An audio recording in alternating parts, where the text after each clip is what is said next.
یہ 1923 کا واقعہ ہے جب رات کو دو نوجوان لڑکے اپنے گھر سے گھومنے باہر نکلے۔ ان دنوں فلوریڈا شہر میں یہ افواہ گردش کر رہی تھی کہ ایک آدمی اکیلا ہی بغیر کسی مدد کے ایک کیسل تعمیر کر رہا ہے، لیکن جب بھی کوئی شخص اس کو کام کرتے ہوئے دیکھنے کی کوشش کرتا تو وہ کام کرنا بند کر دیتا۔ تجسس سے بھرپور یہ نوجوان لڑکے ایڈورڈ لیڈز کیلنن کے گھر کے پیچھے موجود صحن میں چھپ گئے اور انہوں نے جو کچھ دیکھا وہ بہت حیرت انگیز تھا۔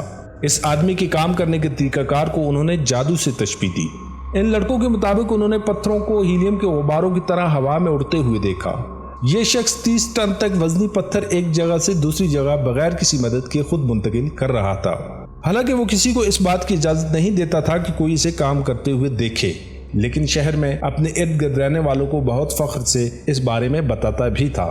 لیکن جب لوگ اس سے پوچھتے کہ وہ کیسے اکیلا اپنے طور پر پتھروں کا قلعہ بنا رہا ہے تو اس کا سادہ سا جواب ہوتا کہ میں نے اہرام مصر بنانے کا راز جان لیا ہے اور وہی طریقہ استعمال کر کے یہ قلعہ بنا رہا ہوں۔ لیکن ذرا ٹھہریے، ہم اس کہانی کو ابتدا سے شروع کرتے ہیں۔ یہ کہانی ایڈورڈ کے آبائی ملک لیٹویا سے شروع ہوتی ہے، جہاں اس کی پیدائش 12 جنوری 1887 کو ایک چھوٹے سے گاؤں میں ہوئی۔ اس کا تعلق پتھر کے معماروں یعنی پتھر تراش کر عمارت بنانے والے خاندان سے تھا، جہاں سے اس نے عمارت سازی کی قدیم تکنیک سیکھی۔ تاہم وہ ایک لاغر اور کمزور بچے کے طور پر پلا بڑا تھا، جس کا مطلب یہ ہے کہ وہ کبھی زیادہ وزن نہیں اٹھا سکتا تھا اور نہ ہی کوئی بھاری جسمانی ایکٹیویٹی سے گزر سکتا تھا۔ 26 سال کی عمر میں حالات کے ایک بدقسمت موڑ نے اس کی قسمت کا تعین کیا۔ اس کی محبوبہ جس سے وہ بہت پیار کرتا تھا سے اس کی منگنی ٹوٹ گئی۔ ٹوٹے دل کے ساتھ ایڈورڈ نے اپنے آبائی وطن کو خیر آباد کہتے ہوئے امریکہ جانے کا فیصلہ کیا۔ وہ فلوریڈا جانے سے پہلے مختلف امریکی ریاستوں میں رہتا رہا اور آخرکار فلوریڈا پہنچ کر اس نے اپنی زندگی کا شاہکار تخلیق کیا۔ ایڈورڈ کئی سالوں تک اپنے خوابوں کا گھر بنانے کے لیے زمین کی صحیح جگہ کی تلاش کرتا رہا۔ وہ ہمیشہ اچھی اور قابل کاشت جگہ کو مسکراتے ہوئے مسترد کر دیتا، جس پر لوگ بہت حیران ہوتے۔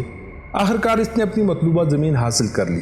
اس کے قریبی دوستوں کے مطابق یہ ایک بے وقوفانہ فیصلہ تھا، کیونکہ جو زمین اس نے خریدی تھی وہ ایک بیڈ راک تھی، جس پر نہ تو وہ ہل چلا سکتا تھا اور نہ ہی کوئی فصل کاشت کر سکتا تھا، لیکن جو کچھ وہ بنانا چاہتا تھا اس کے لیے یہ بالکل موزوں جگہ تھی۔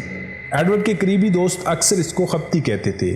جب ایڈورڈ سے پوچھا جاتا کہ وہ یہ قلعہ کیوں بنانا چاہتا ہے تو وہ صرف یہ کہتا کہ یہ میری سویٹ 16 کے لیے ہے، کسی دن وہ واپس آئے گی، اور یہاں پر وہ اپنی گفتگو کا موضوع بدل دیتا۔ کورل کیسل کو مکمل کرنے میں ایڈورڈ کو تقریباً 30 سال لگے اور اس نے اس میں موجود ہر چیز کو بغیر کسی مدد کے اکیلے بنایا۔ وہ رات کی تاریکی میں کام کرتا تھا اور کبھی کسی کو کام کرتے ہوئے دیکھنے کی اجازت نہیں دیتا تھا۔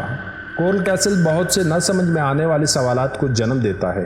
اگر آپ اس جگہ جائیں تو آپ کو 9 ٹن وزنی اور 8 فٹ لمبے دروازے سے گزرنا پڑے گا، جسے ایک بچہ بھی صرف ایک انگلی سے دھکیل سکتا ہے۔ ایڈورڈ نے اسی دروازے کے نام پر اس جگہ کا نام راک گیٹ پارک رکھا تھا۔ ایڈورڈ کے انتقال کے بعد اس جگہ کو کورل کیسل کا نام دیا گیا۔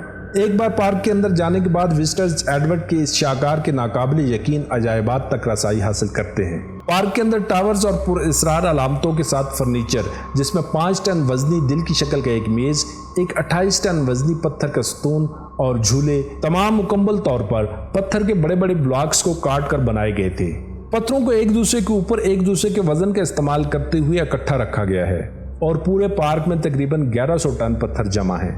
اگر آپ ایڈورڈ کے رہنے والی جگہ کو معائنہ کریں تو وہاں آپ کو سادہ آلات جو چینیوں، ہتھوڑیوں، پلیوں اور رسیوں پر مشتمل نظر آئیں گے، لیکن اس نے جو شاہکار تخلیق کیا وہ آج کے جدید دور میں جدید ترین آلات کا استعمال کرتے ہوئے بھی بنانا مشکل ہے۔ لیکن سوال یہ ہے کہ کورل کیسل کو تعمیر کرنے میں ایڈورڈ کس طرح کامیاب ہوا۔ ایڈورڈ کی اس کیسل کو تعمیر کے دوران موجود واحد تصویر میں لکڑی کے ایک ٹرائی پاڈ سے منسلک ایک سادہ لیور کی ساخت، جس کے درمیان ایک زنجیر لٹکتی دکھائی دیتی ہے، پر مشتمل ہے۔ یہ ٹرائی پاڈ پرانے ٹیلی فون کے کھمبوں سے بنائی گئی تھی۔ اس ٹرائی اینگل کے اوپر ایک لکڑی کا باکس ہے اور اس باکس کے اندر کیا ہے یہ کوئی نہیں جانتا۔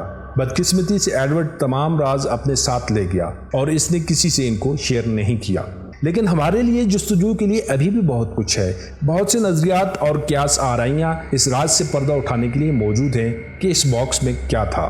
ایک نظریے کے مطابق زمین کی سطح کے اندر ایک ہارمونک گرڈ ہے، کوئی ایسی چیز جو پوری دنیا میں مخصوص جگہوں پر اینٹی گریویٹی سپاٹس بنا دیتی ہے۔ یہ خیال کیا جاتا ہے کہ کورل کیسل بھی ایسی ہی جگہ پر بنایا گیا ہے، کیونکہ یہی وجہ تھی کہ ایڈورڈ کو اس کیسل کی تعمیر کی جگہ تلاش کرنے میں اتنا وقت لگا۔ شاید وہ اسی چیز کو تلاش کر رہا تھا جو اسے کشش ثقل کی مخالف قوتوں کے ساتھ تجربہ کرنے کی اجازت دیتی تھی۔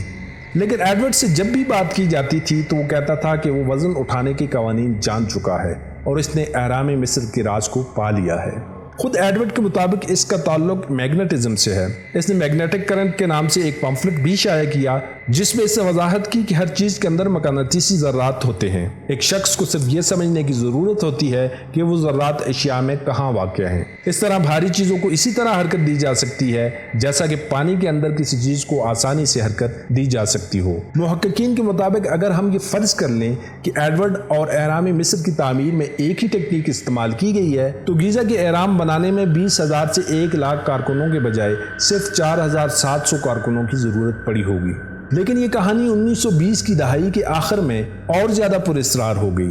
ایڈورڈ کولڈ کیسل کی تعمیر مکمل کر رہا تھا کہ اس کے کام کے بارے میں افواہیں گردش کرنے لگیں کہ ایڈورڈ اپنے کوارٹرز میں کوئی دولت چھپا رہا ہے۔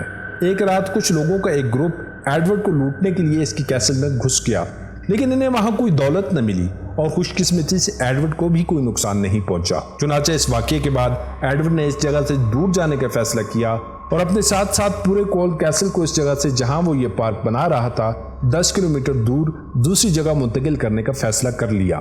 لیجنڈز کے مطابق اس نے ایک ٹرک ڈرائیور کی خدمات حاصل کی اور اس سے رازداری کی قسم کھانے کو کہا کہ ایڈورڈ کیا کرنے کا ارادہ رکھتا ہے۔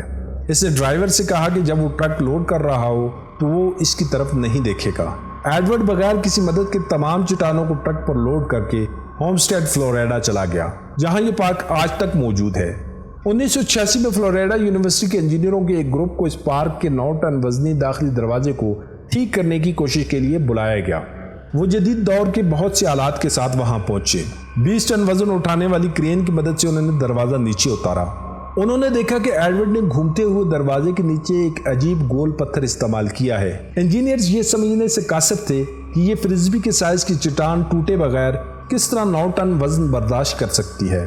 انہوں نے اس پتھر کو فلوریڈا یونیورسٹی کی جیولوجی ڈپارٹمنٹ کو بھیجا، لیکن ماہرین ارضیات نے یہ کہہ کر اس چٹان کو واپس کر دیا کہ انہیں اپنے ڈیٹا بیس میں اس چٹان سے متعلق کوئی انفارمیشن نہیں ملی، اس لیے وہ یہ نہیں بتا سکتے کہ اس چٹان کی اصلیت کیا ہے۔ انجینئر جو پہلے دوسری ٹیکنیکس استعمال کر رہے تھے نے اس 9 ٹن وزنی گیٹ کو دوبارہ اسی جگہ رکھ دیا۔